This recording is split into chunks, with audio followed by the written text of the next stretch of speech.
नमस्कार, मी अश्विनी डिके। आज अश्विनी स्वादिष्ट किचनमध्ये एक अतिशय सोपी, चविष्ट आणि अगदी घरातल्या साहित्यात बनणारी अशी रेसिपी आपण बघणार आहोत। फरक एवढाच आहे की आज माझ्या हाताची ऑर्थोस्कोपी झाल्यामुळे मी स्वतः तुम्हाला ही रेसिपी करून दाखवू शकत नाही। माझी मोठी मुलगी अर्चना ही तुम्हाला आज माझ्या वतीने रेसिपी करून दाखवेल। उन्हाळ्यामध्ये आपल्याला जेवणाचा कंटाळा येतो, भाज्या जास्त मिळत नाहीत, तर अशा वेळेस आज जो आपण करणार आहोत पदार्थ, तर ती रेसिपी तुम्हाला अतिशय एक उत्तम चांगला पर्याय असणार आहे। अर्चना तुम्हाला रेसिपीबद्दल सगळी माहिती सांगेल, साहित्य सांगेल आणि करायला किती सोपी आहे हे तुम्हाला तर दिसेलच। चला तर मग आता तिच्याकडून पुढची रेसिपी पाहूया। नमस्कार, मी अर्चना। आज आपण बटाट्याची आमटी हा एक नवीन पदार्थ पाहणार आहोत। रोजच्या जेवणामध्ये आपण वेगवेगळे पातळ पदार्थ म्हणजे आमटी, सार किंवा कढी यासारखे वेगवेगळे पदार्थ करत असतो। पण आजची जी रेसिपी आहे ती कदाचित तुमच्यासाठी नवीन असेल, आधी कधी केली नसेल। पण मी म्हणते म्हणून एकदा नक्की करा आणि तुम्हाला कसं वाटतंय ते आम्हाला कमेंटमध्ये नक्की कळवा। मी तुम्हाला आता त्याचं साहित्य सांगते, एकदा ते पाहून घ्या। आज आपण बटाट्याची रुचकर चविष्ट अशी आमटी पाहतोय। त्यासाठी लागणारं साहित्य तुम्हाला सांगते। आपण मध्यम आकाराचा बटाटा किसून घेतलेला आहे, तो पाण्यात ठेवलाय म्हणजे तो काळा पडणार नाही। एक छोटा बटाटा आपण बारीक फोडी करून घेतलेला आहे, तोही आपण पाण्यात ठेवलाय म्हणजे तो काळा पडणार नाही। आज आपण जी आमटी करतोय ती नेहमीची तुरीच्या डाळीची नाही आहे, तर आपण त्याच्यामध्ये मसूर डाळ आणि मूग डाळ या दोन डाळी घेतो आहोत। अर्धी अर्धी वाटी दोन्ही डाळी घेतलेल्या आहेत। बारीक चिरलेला मध्यम आकाराचा कांदा, बारीक चिरलेली कोथिंबीर, 4-5 पाकळ्या लसणाच्या, छोटासा आल्याचा तुकडा, मध्यम आकाराचा टोमॅटो आपण चिरून घेतलेला आहे, चवीनुसार मीठ घेतलेलं आहे, अर्धा टीस्पून जिरे पावडर, अर्धा टीस्पून धने पावडर, या दोन्ही पावडरी आपण घरी केलेले आहेत। 1 टेबलस्पून आपण किसलेलं खोबरं घेतलेलं आहे, कोरडं खोबरं जे आपण थोडं भाजून घेतलेलं आहे। 1 टीस्पून गोडा मसाला किंवा काळा मसाला तुम्ही काय म्हणता ते आपण आमटीला घेतोय। बॅडगी मिरचीचं तिखट घेतलेलं आहे, लाल तिखट जे चवीला कमी तिखट आहे पण रंग सुंदर येतो, त्याचा 1 चमचा घेतलेला आहे। 1 टीस्पून आपण कसुरी मेथी घेतलेली आहे, 10-12 कढीपत्त्याची पानं आहे, 1 हिरवी मिरची आणि 2 छोटी तमालपत्राची पानं घेतलेली आहेत। आता आपण लवकरच कृतीला सुरुवात करूया। त्याआधी आपण डाळी स्वच्छ 3-4 पाण्यातनं धुवून घेऊया आणि वरण शिजवून घेऊया। या साहित्याखेरीज आपल्याला फोडणीचं साहित्य लागणार आहे। त्यासाठी आपल्याला 2 टेबलस्पून खायचं तेल, मोहरी, जिरं, हिंग, हळद हे घ्यायचं आहे। या दोन्ही डाळी आपण आता 3-4 पाण्यातनं स्वच्छ धुवून घेतलेल्या आहेत। त्याचं आता आपण कुकरमध्ये वरण शिजवून घेऊया। त्यासाठी मी डाळी कुकरला घालते। 1 वाटी डाळ होते दोन्ही डाळी मिळून, त्यासाठी मी 2 वाट्या पाणी घालणार आहे।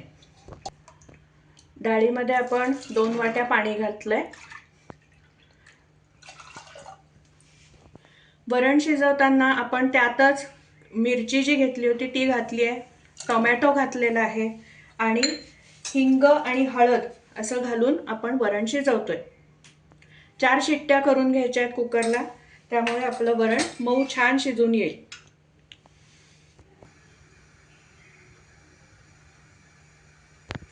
आपण 2 टेबलस्पून तेल घेतलेलं आहे, त्याच्यामध्ये आता आपण फोडणी करून घेऊया। त्यासाठी मी इथे मोहरी घातली आहे, ती तडतडल्यानंतर त्याच्यामध्ये आपण जिरं घालूया, नाही तर जळून जाईल, हिंग, हळद, कढीपत्त्याची पानं घालते आहे, त्याच्यामध्ये तमालपत्राची 2 पानं घालते आहे आणि कांदा, बारीक चिरून घेतलेला कांदा जरा परतूया। तो कांदा पटकन शिजण्यासाठी, मऊ होण्यासाठी आपण त्यामध्ये थोडंसं मीठ घालणार आहोत, ज्याने तो कांदा लवकर शिजेल आणि मऊ होईल।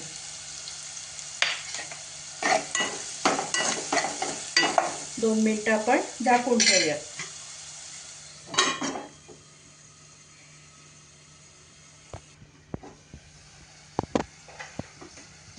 कांदा किती छान शिजलेला आहे, वासही सुंदर येतो आहे.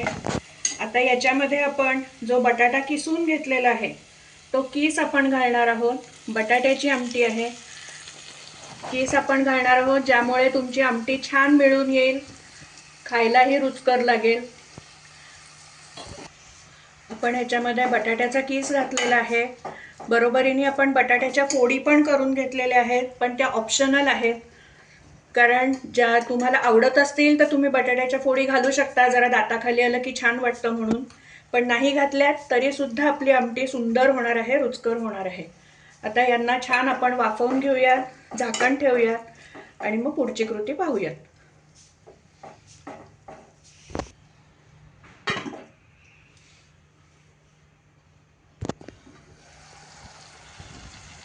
आता आपण मगाशी घेतलेलं आलं लसूण जे आहे ते थोडंसं ठेचून घेतलेलं आहे, ज्यामुळे त्याचा स्वाद खूप छान लागेल, वास चांगला लागेल आणि आपला पदार्थ चविष्ट होईल.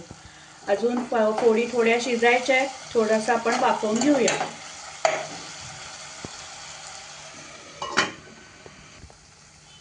आपले बटाटे खूप चांगल्या प्रकारे शिजलेले आहेत बघा, रंगही बदललेला आहे, फोडींचाही रंग बदललेला आहे. आता त्याच्यामध्ये आपण आपले कोरडे मसाले घालून घेऊया. ही आहे जिरे पावडर, धने पावडर,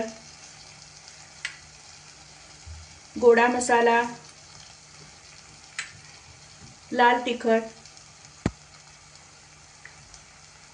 थोडीशी आपण कोथिंबीर घालूया, ज्याने त्याला वास छान लागेल, आणि थोडं पाणी घालूया. आधी हे थोडं परतून घेऊया आणि त्यात थोडं पाणी घालूया, म्हणजे आपले मसाले खाली लागणार नाहीत, जळणार नाही. अर्धी वाटी मी पाणी घालते आहे. फारच छान वास येतोय, आता लगेचच जेवायला बसायची इच्छा होतीये. आपलं कुकरमध्ये बघा वरण किती छान मऊ शिजलेलं आहे. आता आपण ते रवेने घोटून घेऊया. छान मऊ शिजलेलं आहे. टोमॅटो मिरची आपण त्यातच घातली होती, त्याचाही स्वाद त्यात छान उतरलेला आहे. आता या तयार मिश्रणात आपलं हे वरण आता आपण घालून घेऊया आणि व्यवस्थित ढवळून घेऊया. यामध्ये आपण गरजेनुसार पाणी घालून घेऊया. उकळल्यानंतर आपली चविष्ट सुंदर अशी आमटी तयार होणार आहे.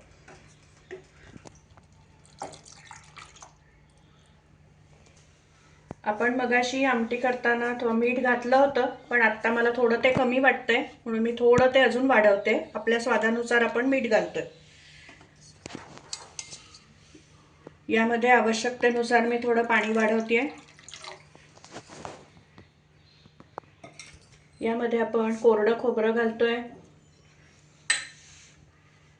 कसुरी मेथी जरा हातावर चुरून अशी घालतोय, त्यामुळे त्याचा स्वाद छान लागेल.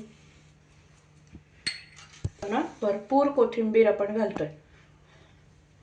वा, फारच छान.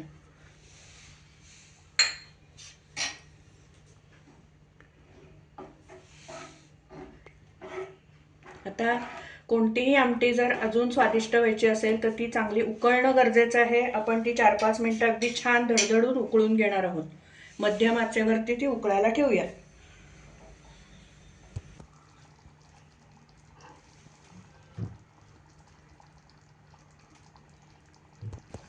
कशी छान दिसते ना आमटी, लगेच करावीशी वाटते. या आमटीमध्ये आपण जो गोडा मसाला वापरला आहे तो आपण घरी केलेला आहे. त्याचाही व्हिडिओ अपलोड केलेला आहे, त्याची लिंक तुम्हाला डिस्क्रिप्शनमध्ये पाहता येईल. आणि दुसरी एक टिप, याच्यामध्ये आपण जे खोबरं वापरलं आहे ते आत्ता आपण सुकं खोबरं वापरलं आहे, भाजून घेतलेलं आहे. त्याऐवजी तुम्ही ओल्या नारळाचा चव घातला तरी त्याचीही चव एक वेगळी खूप छान येईल. तर तसंही तुम्ही करून पाहू शकता. तुम्हाला बटाट्याच्या आमटीचा आजचा हा व्हिडिओ कसा वाटला? पटकन व्हिडिओला लाईक करा आणि लिंक जास्तीत जास्त लोकांमध्ये शेअर करा. अजून तुम्ही माझ्या चॅनलला सबस्क्राईब केलं नसेल तर सबस्क्राईब पण करा आणि तेव्हा शेजारचं बेल आयकॉनही दाबायला विसरू नका, म्हणजे वेळोवेळी पाठवलेली नोटिफिकेशन्स तुमच्यापर्यंत अगदी लगेच पोहोचतील. तुम्ही या पद्धतीने मी म्हणते म्हणून नक्की एकदा तरी आमटी करून पहा आणि तुमचं मत मला कमेंटमध्ये कळवा. पुन्हा आपण लवकरच नवीन अशा छानशा टेस्टी स्वादिष्ट रेसिपीसह भेटूया. तोपर्यंत धन्यवाद.